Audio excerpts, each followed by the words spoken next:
Ek is verskriklik opgewonde en ek voel verskriklik bevoorreg. 12 Junie, dan vat ek die pad bietjie Benoni toe en dan kom kuier ek daar by julle manne. En dan gesels ons oor 'n baie relevante en 'n baie netelige onderwerp. En dit is pa wees in 2014.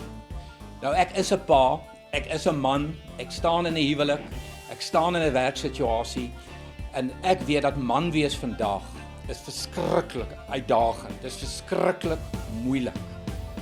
En dan kom pa wees nog by. Die ongelooflike verantwoordelikheid wat ek het en wat jy het om paas te wees na God se hart, om 'n pa van formaat te wees.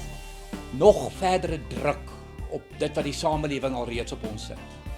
Nou omdat ek weet dis nie maklik nie, omdat ek weet dis nie moeilik nie, gaan ons daai aand reguit met mekaar gesels. Ons gaan opreg met mekaar gesels.